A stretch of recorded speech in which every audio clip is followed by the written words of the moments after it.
बड़ी अपडेट आ रही है सीएम फेस को लेकर। वीरेंद्र सचदेवा का बड़ा ऐलान है। शाम 7 बजे दिल्ली के सीएम के नाम का ऐलान हो जाएगा। थोड़ी देर में बीजेपी विधायक दल की बैठक होगी। बैठक के लिए बीजेपी दफ्तर पहुंच रहे हैं विधायक। बीजेपी विधायक दल की बैठक में सीएम के नाम पर फैसला होगा। तो सीएम के नाम पर बैठक जब हो जाएगी उसके बाद फैसला हो जाएगा और 7 बजे का समय दिया गया है। शाम 7 बजे दिल्ली के सीएम के नाम का ऐलान भी हो जाएगा। तो लगातार कयास लगाए जा रहे हैं, कई नाम रेस में चल रहे हैं, लेकिन अब से कुछ ही देर का वक्त बचा है जब दिल्ली के सीएम के नाम का ऐलान जो है वो हो जाएगा। बीजेपी अब की बार चौंकाती है कि जो विधायक हैं उन्हीं में से मुख्यमंत्री बनाती है। अगर मुख्यमंत्री बनाती है तो कौन कौन से फैक्टर्स काम करते हैं ये देखना काफ़ी दिलचस्प होगा, क्योंकि दिल्ली का मुख्यमंत्री बीजेपी ने जिस तरीके से जीत दर्ज की है उसके बाद दिल्ली का जो सत्ता की जो कमान है वो किसके हाथ में सौंपनी है ये देखना काफ़ी दिलचस्प होगा, ताकि वो डबल इंजन की सरकार को रफ्तार दे सके। लगातार जो है वो नाम प्रवेश वर्मा के आगे चलते रहे, रेखा गुप्ता के भी नाम आगे चलते रहे, विजेंद्र गुप्ता का भी नाम आगे चलता रहा। शाम को 7 बजे का निमंत्रण है। पर्यवेक्षक हमारे दोनों अनाउंस हो गए हैं, वो आएंगे, बात करेंगे, उसके बाद आपको मुख्यमंत्री का नाम भी बताएंगे और सारी जानकारी देंगे। आप मुझे नाम नहीं पता, लेकिन मैं कह रहा हूँ जब ओथ का सुबह का टाइम है, माननीय प्रधानमंत्री रहेंगे, बाकी कुछ राज्यों के मुख्यमंत्री भी आ रहे हैं और हमारे केंद्रीय नेतृत्व भी रहेगा, कुछ समाज के वरिष्ठ लोग भी बुलाए हैं हमने। और सामने आपको दिल्ली की जनता में बहुत सारे हमारे श्रमिक दिखेंगे, गिग ड्राइवर्स दिखेंगे। तो वीरेंद्र सचदेवा का ये कहना है कि नाम तो उन्हें भी नहीं पता, जैसा कि बीजेपी इतना गुप्त रखती है, सरप्राइज करती है। लेकिन 7 बजे जब जो विधायक दल की बैठक होगी, क्योंकि पर्यवेक्षक जो हैं वो तय कर दिए गए हैं, रविशंकर प्रसाद है, पर्यवेक्षक तय कर दिए गए हैं और 7 बजे से मीटिंग जो है वो शुरू हो जाएगी और कुछ ही देर में जो नाम है वो निकल कर सामने आ जाएगा सर्वसम्मति से और नाम का फैसला भी हो जाएगा। लगातार जब से बीजेपी जीती है तब से इस बात के कयास लगाए जा रहे हैं, कई फैक्टर्स जो हैं राजनीतिक गलियारों में इस बात की चर्चा है, लेकिन नाम किसका होगा अभी तक ये तय नहीं है। दुष्यंत गौतम ने क्या कहा है इस पर वो सुनाते हैं आपको। ये सस्पेंस है, विधायक आपस में निर्णय करेंगे और विधायक दल में जो निर्णय होगा और पार्लियामेंट्री बोर्ड उस पर मोहर लगाएगा और वही दिल्ली का मुख्यमंत्री। कोई फॉर्मूला नहीं है, विधायक दल जो भी निर्णय करेगा उस पर अंतिम जो मोहर लगेगी पार्लियामेंट्री बोर्ड की लगेगी। तो ये हम आपको सुना रहे थे दुष्यंत गौतम को, वो कह रहे हैं कि सस्पेंस है, विधायक आपस में मिलकर तय करेंगे। मेरे सहयोगी अक्षय राय मेरे साथ लाइव जुड़ गए हैं, उन्हीं से चर्चा करेंगे। ग्राउंड जीरो से लाइव है अक्षय। मुझे तो अभी जो हम लगातार कर रहे थे चर्चा, लेकिन अभी जब मैं ये सुन रहा था दुष्यंत कुमार को, तो दुष्यंत गौतम को, तो मेरे दिमाग में एक बात आई कि आखिर इतना सस्पेंस क्यों भैया?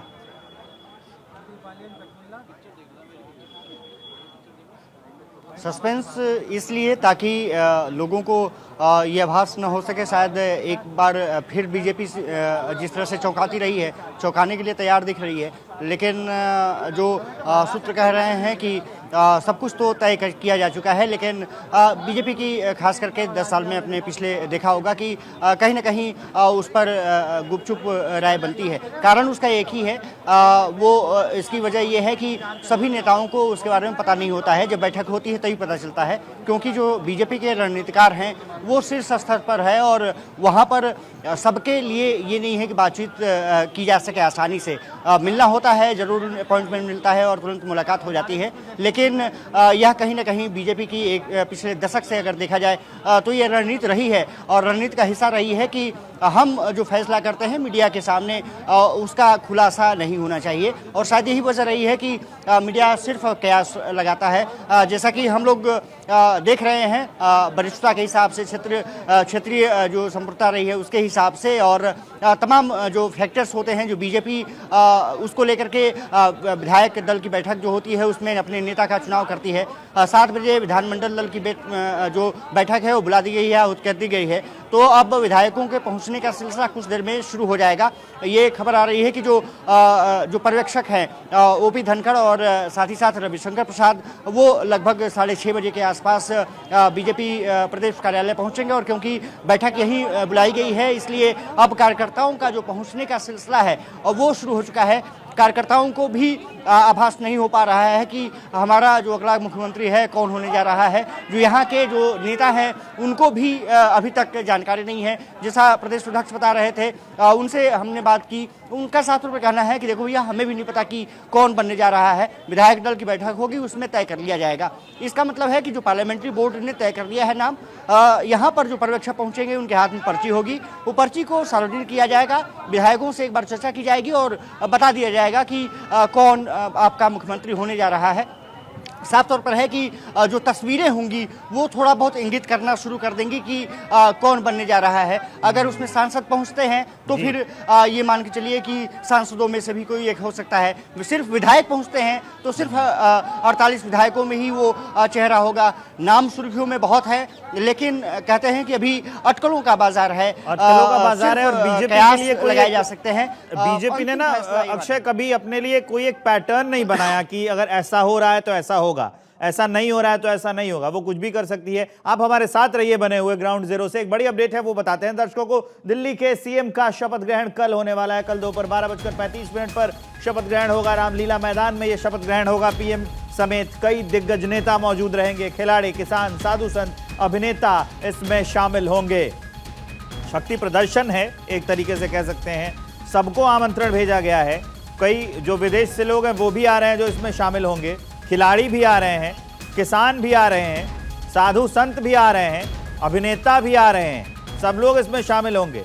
प्रधानमंत्री खुद इसमें शामिल होंगे और उनके साथ साथ कई दिग्गज जो लोग हैं, कई केंद्रीय मंत्री हैं, वो रामलीला मैदान में होंगे। शपथ ग्रहण के कार्यक्रम में 12:35 का जो वक्त है वो रखा गया है। दिल्ली के सीएम का जो शपथ ग्रहण है वो कल होने वाला है।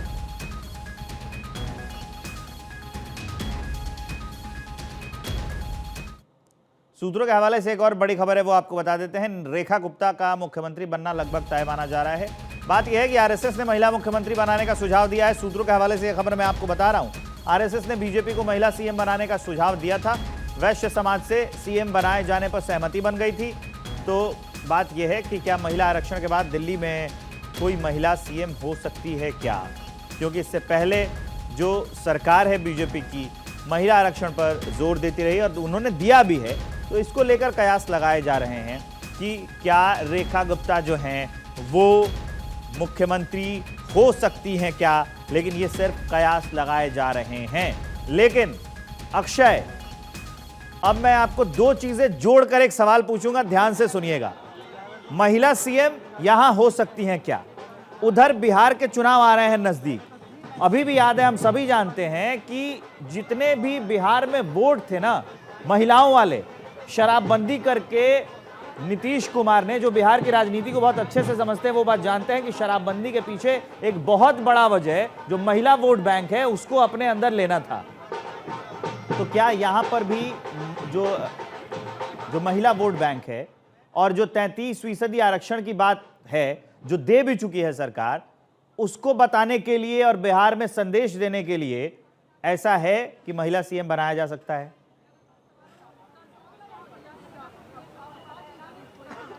विवेक, दो सवाल आ गए। एक तो दिल्ली का मुख्यमंत्री महिला हो सकती है क्या, और वो बिहार की राजनीति को कितनी प्रभावित करेगी? जिस तरह से बीजेपी ने पेश किया था, और बिहार की जो राजनीति रही है, खास करके शराबबंदी जो की गई, उससे कहीं ना कहीं जो महिलाएं हैं वो जरूर इम्पैक्ट में आई और उसका नतीजा ये रहा कि नीतीश कुमार को उसका समर्थन भी मिला। क्योंकि बिहार में जहरीली शराब से मरने वालों की संख्या लगातार बढ़ती रही है और कई ऐसी घटनाएं उसके बावजूद भी हुई जहां पर कि काफ़ी लोगों की मौत हुई। लेकिन कहीं ना कहीं महिलाओं का जो अगर आशीर्वाद कहें तो वो नीतीश कुमार को मिलता दिखा। तो ऐसे में हो सकता है, क्योंकि वहाँ पर इसी साल नवंबर दिसंबर में चुनाव होने वाले हैं, तो उसका इम्पैक्ट देखने को मिल सकता है कि महिला मुख्यमंत्री दिल्ली में दे दी जाए। और ये साफ तौर पर है कि जिस तरह से महिला आरक्षण को लेकर के बीजेपी ने कवायदें शुरू की, महिला भागीदारी को लेकर के जिस तरह से बातें की, कहीं ना कहीं उसका भी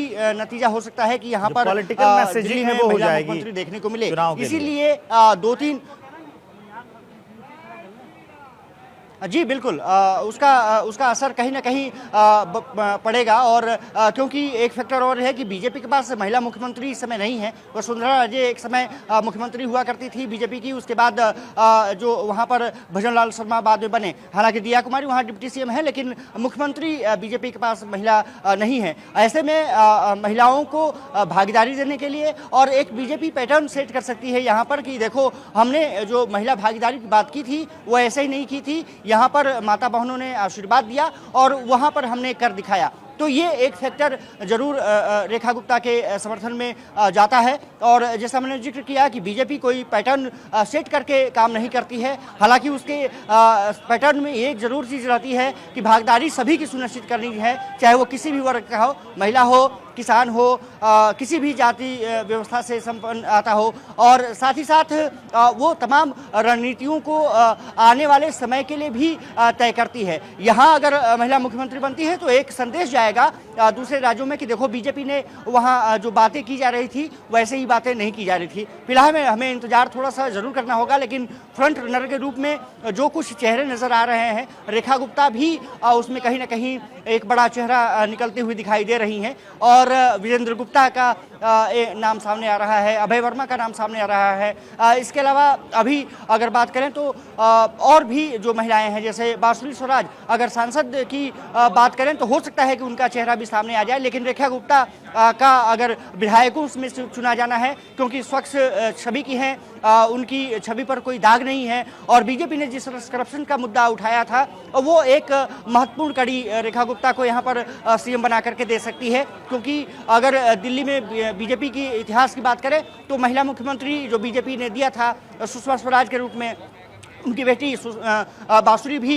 इस कंटेंडर्स लिस्ट में शामिल है। इसके अलावा अगर शीला दीक्षित 15 साल, आतिशी लगभग कुछ महीने उन्होंने काम किया। अब अगर बीजेपी आज तय करती है कि रेखा गुप्ता बनने जा रही है तो दो बहुत बड़े मतलब हो गए। एक तो महिला भागीदारी और दूसरा जो आने वाले समय में है चुनाव है, उसमें किस तरह से महिलाओं को अपने पाले में और खींचा जा सकता है। खास करके जिस तरह से आपने देखा होगा कि 3 तलाक के मामले के बाद बीजेपी को मुस्लिम महिलाओं का जरूर आशीर्वाद मिला है। ये कई जगह देखने में मिला, चाहे विधानसभा हुआ या फिर लोकसभा हुए हों, और उसमें कहीं ना कहीं जो महिला मतदाता हैं वो बीजेपी की तरफ झुकी हैं, उनका आशीर्वाद देखने को मिला है। कुछ दिन पहले एक प्रयागराज में कुछ लोग बिना टिकट जा रहे थे, पीएम मोदी की बात कर रहा हूं मैं, कुछ लोग जा रहे थे, उनसे किसी ने पूछा कि भाई आपके पास टिकट नहीं है, बहन जी आपके पास टिकट नहीं है, कैसे जा रही हैं? कह रही कि मोदी जी ने कहा है हम आशीर्वाद लेने उनका जाएंगे, और प्रयागराज वो पहुंच गए। तो कहीं ना कहीं जो प्रधानमंत्री मोदी की जो छवि है महिलाओं में, किसानों में और युवाओं में, वो एक अलग तरह की है। लोग तमाम बातें कहते रहे कि प्रधानमंत्री मोदी बहुत उनकी जो उतनी है उतना ग्राफ नहीं रहा, लेकिन ये सिर्फ कागजों में या सिर्फ कहने के लिए है, कहीं ना कहीं उनका इम्पैक्ट रहता है। और अगर ऐसा ये फैसला ले लिया जाता है तो ये मान के चलिए कि बीजेपी और आने वाले समय में मजबूत होकर उभरेगी, चुनाव में भी उसका फायदा मिलेगा आने वाले समय में। और साथ ही साथ जो बीजेपी का जो पॉलिटिक्स है वो एक अलग दिशा में भी जाती हुई नजर आएगी। क्योंकि जैसा मैंने जिक्र किया कि वो बीजेपी सिर्फ एक पैटर्न को सेट करके काम नहीं करती है, उसके खजाने में कई ऐसे सेट पैटर्न हैं जो कि लगातार लाभान्वित करते रहे हैं। और इसीलिए जो बीजेपी का रथ है, विजय रथ है, वो लगातार आपको देखते हैं कि बढ़ते हुए दिख रहा है। महाराष्ट्र का चुनाव आपने देखा, आपने तमाम ये हरियाणा का चुनाव देखा, पहले अगर मध्य प्रदेश, राजस्थान, ये तमाम जगहों पर अगर आपने चुनाव देखा, झारखंड में भले ही बीजेपी बहुत अच्छा नहीं कर पाई, लेकिन कहीं ना कहीं बीजेपी ने हाल के चुनाव में जिस तरह से प्रदर्शन किया है, महिला भागीदारी उसमें देखने को मिली है। और महिलाओं का अहम बात है आप कह रहे हैं, मैं आपके पास आता हूं, अभी आपके पास लौटूंगा, लेकिन एक अपडेट आ गई, वो बताते हैं दर्शकों को। एनडीए नेताओं के साथ प्रधानमंत्री नरेंद्र मोदी लंच करेंगे। शपथ ग्रहण के बाद पीएम मोदी लंच करेंगे, तो शपथ ग्रहण समारोह होगा, उसके बाद प्रधानमंत्री नरेंद्र मोदी जो हैं वो लंच करेंगे। शपथ ग्रहण के बाद पीएम मोदी लंच करेंगे एनडीए के नेताओं के साथ। सभी बड़े बड़े नेता जो हैं वो आमंत्रित किए गए हैं। पीएम का लंच होगा, उसमें कई राज्यों के जो मुख्यमंत्री हैं वो बुलाए गए हैं और प्रधानमंत्री उनके साथ जो है वो लंच करेंगे। तो एक तरीके से कल शक्ति प्रदर्शन भी हो जाएगा। ये एक बड़ी अपडेट है। अक्षय, शक्ति प्रदर्शन तो होगा, इस बात पे कमेंट करिएगा, लेकिन मैं चाहता हूं कि एक बार ग्राउंड जीरो का हाल भी आप बताएं कि वहां क्या हलचल है, क्योंकि अब जब ये सारी बातें आप हमें बता रहे थे, विश्लेषण कर रहे थे, तो आपके पीछे ढोल भी बज रहे थे। तो एक बार ग्राउंड जीरो बताइए, उसके बाद ये शक्ति प्रदर्शन पे एक कमेंट करिए। विवेक, मैं तस्वीरें दिखा देता हूं। कैमरामैन श्रवण से कहूंगा कि वो कुछ तस्वीरें आपको दिखा सके। भीड़ थोड़ी बहुत अब जुटनी शुरू हो गई है और कोशिश करेंगे कि कुछ तस्वीरें आपको दिखा सकें। एक तो पहले आप देख लीजिए कि बीजेपी जो कार्यालय है दिल्ली में, भाजपा सरकार, अब ऐसे पोस्टर्स लगाए जा चुके हैं। तमाम जगहों पर आपको सिर्फ झंडा, बैनर, भगवा रंग के आपको दिखेंगे, बीजेपी के दिखेंगे, और कार्यकर्ताओं का अब धीरे धीरे जमावड़ा जो है वो भी अब शुरू हो गया है। सड़क के दूसरी तरफ भी अगर नजर जाए तो जहां आप देखेंगे लोगों का अब हुजूम शुरू हो चुका है। विवेक, कहीं ना कहीं सबकी जो अब उम्मीदें हैं उस बात पर टिकी हुई हैं कि कौन यहाँ पर मुख्यमंत्री बनता है, किसके चेहरे पर मुहर लगती है। विधायकों का आने का सिलसिला अब कुछ देर में शुरू हो जाएगा और कहा जा रहा है कि सभी विधायक लगभग एक ही समय पहुंचेंगे। 10-5 मिनट का जो अंतर हो सकता है। एक बड़ा पंडाल बीजेपी ने लगाया हुआ है और उसी पंडाल में सभी बीजेपी विधायक बैठेंगे, पर्यवेक्षक वहां पर शामिल रहेंगे। ढोल नगाड़े अब धीरे धीरे बजने शुरू हो चुके हैं, लेकिन कहीं ना कहीं एक तस्वीरें हमें ज़रूर बताती हैं कि कहीं ना कहीं उत्सुकता का यहाँ पर माहौल है। सभी की नज़रें इसी बात पर टिकी हैं कि आखिरकार दिल्ली का मुख्यमंत्री कौन होगा। और कहीं ना कहीं शपथ ग्रहण समारोह की जो तैयारियां हैं, रामलीला मैदान में जाकर के हमने देखा, वहाँ पर मंच सज चुके हैं। 3 मंच बनाए गए हैं। एक बड़ा मंच है जिस पर कि प्रधानमंत्री नरेंद्र मोदी सहित तमाम जो दिग्गज हैं, कैबिनेट मंत्री हैं, और साथ ही साथ जो शपथ लेने वाले मंत्री और सीएम रहेंगे, मौजूद रहेंगे। और साथ ही साथ एक पर साधु संतों के लिए रखा गया है और दूसरे पर ये कहा जा रहा है कि किसान प्रतिनिधियों के साथ साथ अन्य गणमान्य नागरिक बैठ सकते हैं। नेता से अभिनेता तक लगातार लोगों का आमंत्रण भेजा जा चुका है।